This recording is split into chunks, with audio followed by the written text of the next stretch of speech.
Hi gamers, it's me, the legendary Conqueror of Cerus Druid from Cute Fungies, who got the world's second kill for the Temple of Febe challenge mode strike mission.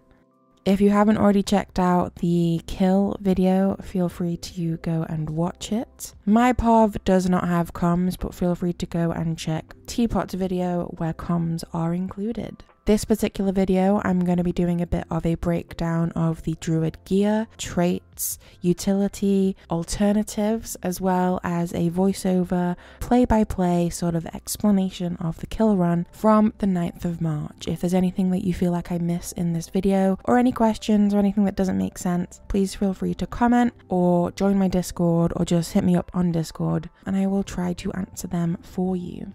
I do want to preface this video that just as my amazing teammate Linker said, that if I can do it, then you can.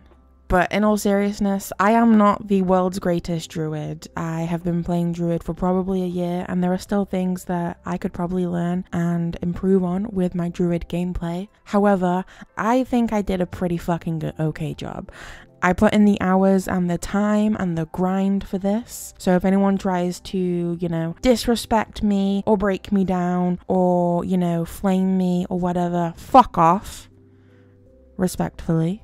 Show me your legendary Conqueror of Cerus title that you unlocked day 1 on March 19th. Okay, so part 1, the build. I am running full Minstrel's stat armor with full healing infusions for additional healing power, and I am running Rune of Water for additional Boon Duration and healing. And in our first kill run, I was running Relic of the Monk, but Karakosa is probably equally effective. Moving on to the build, I took Wilderness Survival so that I had increased healing and survivability as the druid myself, meaning that I was eating less of the healing and it was overflowing to the other subgroup as much as possible, along with nature magic and obviously druid with alacrity because roll compression. In terms of specific traits that I think are worth mentioning, in nature magic, search and rescue, this is really helpful if you do end up having downs. If you can quickly press F and then interrupt the resurrect, your pet will continue rezzing them. Windborne Notes was an active choice over Spirited Arrival because I had a Herald in my group and therefore the boon uptime and my application was absolutely insane and fine for me to not run Spirited Arrival. And then Lesser Guard. This was critical, honestly, for various dodge throughout the fights. In the kill run, I had Guard as a utility skill and I recommend taking that, especially if you're still in the progression of getting to 10% consistently, still trying to figure out dodge timings, or if you're taking DPS spec that don't have a built-in invulnerability as part of their kit, because it's really nice damage reduction, which gets mitigated and then redirected to your pet. So the Lesser Guard trait makes it activate on pet swapping, but then obviously you also have Guard. As for druid traits, Cultivated Synergy was the obvious option. The strat that we were going for, we were not face tanking many walls from the envy mechanic, so druidic clarity wasn't really necessary. Verdant Etching helped massively with prot uptime. I was already bringing at least 3 glyphs, so it's the obvious choice. And then obviously Grace of the Land for alacrity. Real quick, I forgot about weapons. I was going for Staff for the 5-into-3 combo, as well as the Immobilize on Staff 4, and then Mace was pretty busted on release. Insane Vigor uptime, which is something that we really struggled with before I unlocked Mace, as well as Insane Regen and additional prot uptime, and obviously the reset skills on getting the empowerment through the Mace buff is absurd. It's very nutty. And obviously Warhorn for easy might, swiftness and fury. Now moving on to utility skills. Glyph of Regen was honestly a saving grace. There is a moment in the final 10% phase where I get off a giga cracked heal using the Celestial Avatar version of Glyph of Rejuvenation. So I'm not swapping off that anytime soon. Guard, as I say, nice bit of might, but the main priority is using it particularly on the dodges throughout the fight to mitigate any tick damage from a failed dodge or a mistimed dodge. Muddy Terrain for a short cooldown, Immobilize that doesn't require me being on a particular weapon was really handy. I probably wouldn't be swapping off that anytime soon either. Glyph of Unity was something that I used to just get out tiny little bits of extra damage from about when we were edging towards the last 10% of the fight. I was prioritizing using it within Celestial Avatar for the additional healing. And then Glyph of Stars for condition cleanses anytime that we did get caught out by any of the envy walls. And obviously our saving grace during the final 10% phase, making sure that should we have any downs, that a pre-casted glyph meant that it was not for longer than a second or two. Alternatives that I used throughout progression include Frost Spirit when I was hard focusing on getting blast finishes for additional heal with the Relic of Karakosa. This is also nice bit of condition cleanse. I also swapped in Search and Rescue every so often. Whilst this was nice, I do feel like it kind of cooked us every so often because of Scourge Transfusion, meaning that a player would get ported to me or ported to the Scourge and then ported somewhere else because we were both trying to use that save skill. So I probably personally wouldn't be swapping back onto that one. But another one that I will be testing going forward is Glyph of Alignment, because it's an additional source of Immobilize outside of CA, and then when you're inside CA it's an additional heal and condition removal. So it's just a really nice additional glyph to take, which obviously with our trait provides additional protection uptime. Getting into the habit of having that glyph and making sure that I'm using all glyphs whilst inside CA, it kind of takes a bit of the brain power out of trying to time that guard perfectly. Moving on to pets. So the kill run specifically, I was using Jacaranda for the Immobilize and White Mower for the Frost Aura, which when applied to yourself and allies gives a 10% damage reduction, which I'm pretty sure, looking at the footage, came in kind of giga clutch towards the end. I will try to highlight it. It's quite funny because initially I was taking Juvenile Fernhound and White Mower purely to be as supportive as possible. Throughout the progression, it became apparent that getting as much damage as possible out of everyone was really important, so I swapped onto Young Fire Wizard, aka Fire Wyvern, and Femboy Peen, aka the Iboga. One for the Fire Field, which helped the conditions from the Virtuoso projectiles, and a bunch of damage from the Iboga. I also tested out the Siege Turtle for the projectile block during Gluttony, which wasn't effective, and honestly, me and the Siege Turtle have a difficult relationship.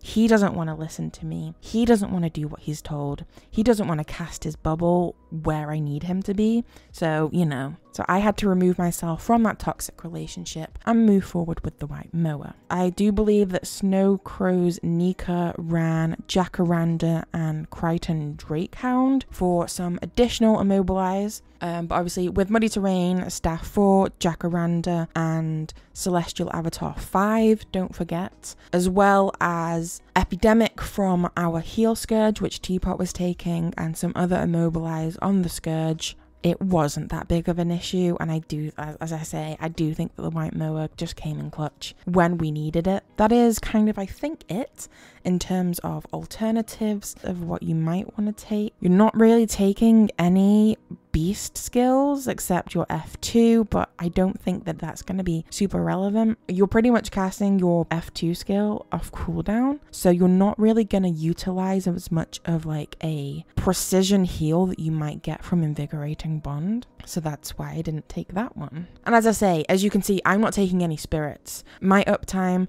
from the Sun Spirit isn't needed because you have a Herald, you have a Warhorn 5, you have Celestial Avatar 4 or 5. Like you do not need it. Like it's just, it's not needed. And then I don't need Aegis, and I don't need the protection because I'm bringing glyphs, which from the trait are giving me protection uptime anyway. So my util is free.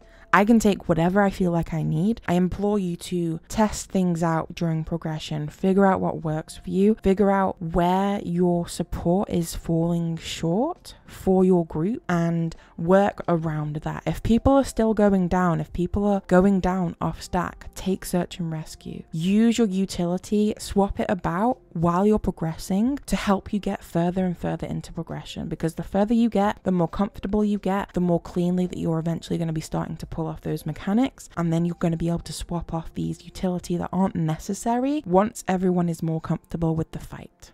Hi, this is me in the future or past when you're hearing it. Anyway, I am going to be using Drakehound as my immobilized pet rather than Jacaranda going forward, because Jacaranda is single target immobilized for 1 second, whilst Drakehound is up to 5 targets immobilize, and it is for 2 seconds, so it is just far superior, and I'm an idiot. I'm also going to give you map locations of where you can find each of these pets, just in case that is of use to anyone looking to pick up Druid for Cerus or whatever it may be. So yeah, I hope that helps. Moving on to the VOD review. One recommendation off the bat, don't take full damage, just, you know, glide. I did Staff 3 to get to the group, quickly cast Warhorn 5 to pump the might, and then I spend quite a bit of time until Celestial Avatar expires, pumping as much alacrity as I can. Casting Guard on these drops, it's not super important, but you know, build good habits, guys. And for the fight, you want to be casting Warhorn 5 off cooldown and spamming your mace skills as much as possible. Once you get to more of the tricky, sticky situations, you might want to be paying attention to your buff bar, checking how many mace skill stacks that you have to try and time your empowerment for when you're going to need that additional healing or reset of your CC skill. But honestly, the Mace 3 is kind of slow for getting CC out. You're probably not going to be able to use it unless you are severely lacking CC in your group, which hopefully shouldn't happen. Pet swap off cooldown and use your pet skill actively as much as you can off cooldown. These will both increase vigor uptime, which regenerates endurance, meaning that people can dodge more frequently.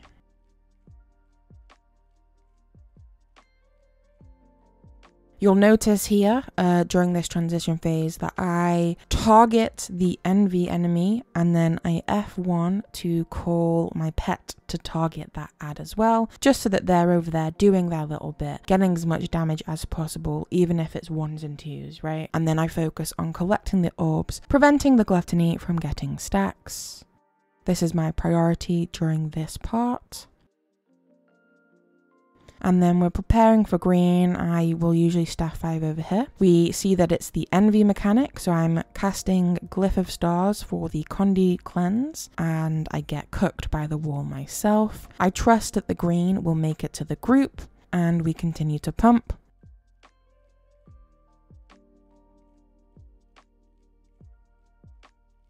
We sidestep the rage, we do the drops. I cast Guard for anyone that fucks up the dodge, and then back into CA, casting those heals, casting those Condi cleanses for anyone that might have got slightly nicked by that envy wall, and building up the alacrity. Warhorn 5, mace abilities, you kind of get the drill.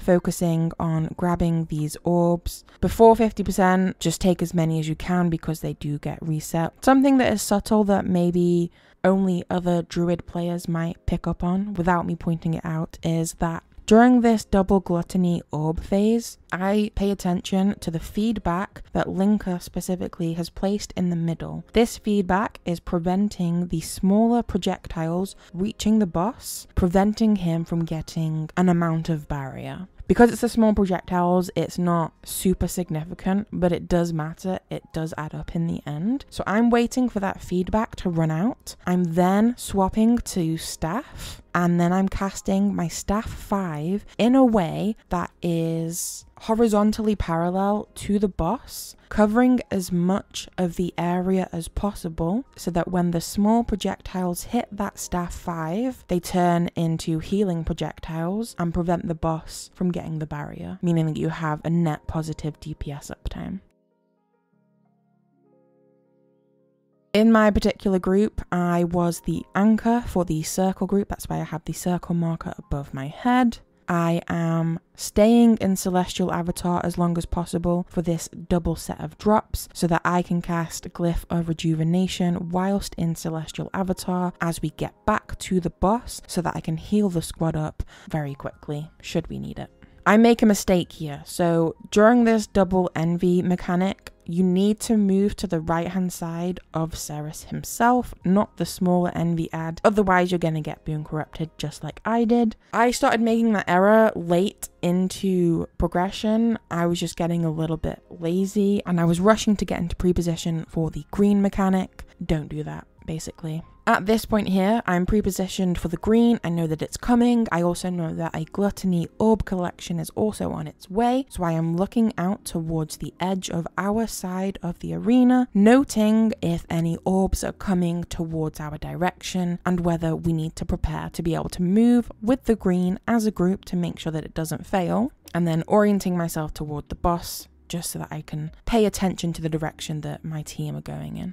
Celestial Avatar 5 does not heal, but it is a good alacrity source ability, so I try to cast it when I'm positioned in a way that I know that my allies aren't going to be moving off of me, essentially wasting the alacrity. I also use it when I'm super close to one of the ads so that I get a little bit of utility out of the immobilize that is on CA5.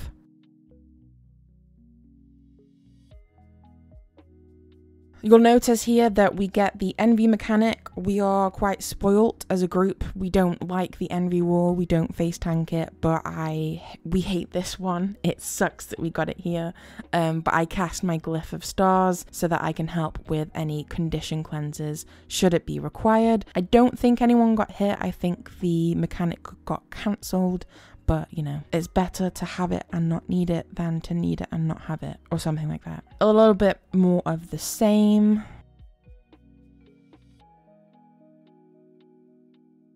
Swapping onto staff so that I can staff 5 once this reflect has worn out. And then you can see the sparkly orbies come through once staff 5 has done its job. This here is the start of the double drops, where I think it is really valuable to have both guard on your pet swap and guard as a utility. So right here I have casted guard for the first dodge. I'm placing the ad at the back.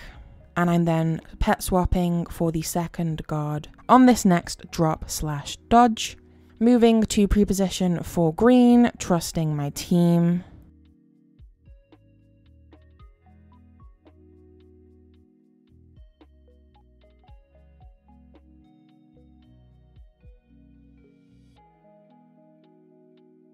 And then we move around, hugging the beam. Casting a little bit of immobilize early onto those ads just to give us as much DPS uptime as possible. Heading on over, casting Celestial Avatar 5 to grab the ads again. And then for this nasty rage/orb overlap, I'm always looking outward past the rage enemy to try and grab any of those nasty looking orbies. Unfortunately, there was a hitbox issue with one of the mesmers walking to grab the last orb as it shrank, which meant that it missed the player hitbox and it actually got in, but you know, it is what it is, it's whatever.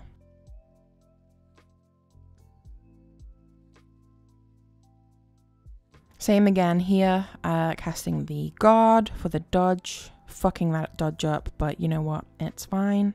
Trusting my team for the green. Holding pet swap for the next drop.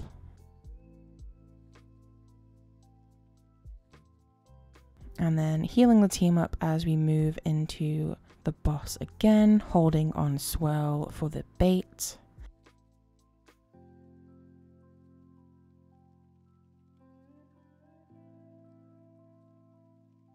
casting some Immobilize on the ads, looking outward again for any orbs that are about to spawn and come towards the boss, whilst also thinking about pre-positioning on the right hand side of the tag for our specific strat for the green mechanic that is about to show up.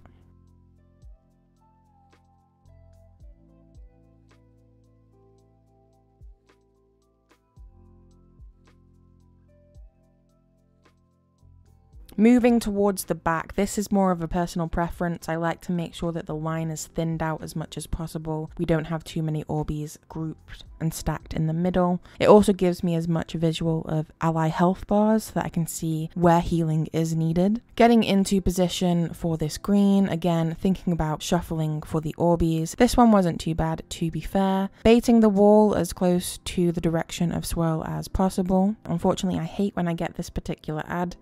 I don't like being away from the group. Using guard for this set of drops. Mace 3 for CC. Quick Celestial Avatar into Celestial Avatar 3. I don't think the CC goes off, but it's there if we needed it. And then I have to Giga Pump. So this is very stressful. I'm staying in Celestial Avatar as long as I possibly can, utilizing the heal glyph for a big burst of heal. Everyone is pretty healthy right now. I fuck up the dodge, it's fine. I go down, I get rezzed, it's fine. And then I have to quickly build up CA, which isn't too much of an issue because I was in CA for a while already. And then I am panicking, I'm collecting Orbeez, I'm forgetting about my guard utility. But it's okay, we pet swap.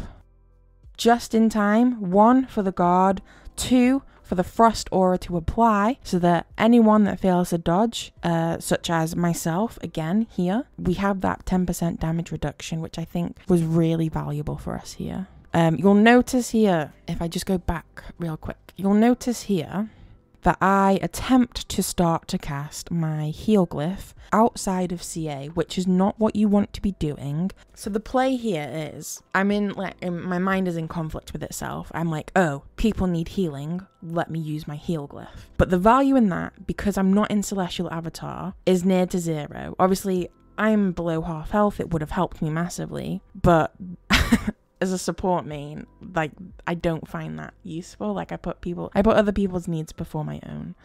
So I swap onto staff. I know that they are down. I want to be saving that for A, when I'm in Celestial Avatar, and B, when those people are no longer down, so that the heal actually goes through and has value to them. So I swap to staff. I use staff 5 and then staff 3 into that 5 for the blast. Not that it has high value because I don't have Karakosa Relic currently. They get rezzed.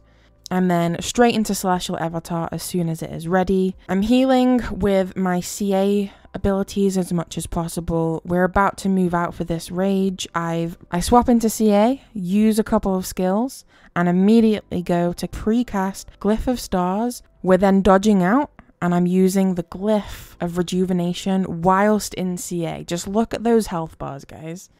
Take a moment, Look at that. Look at that.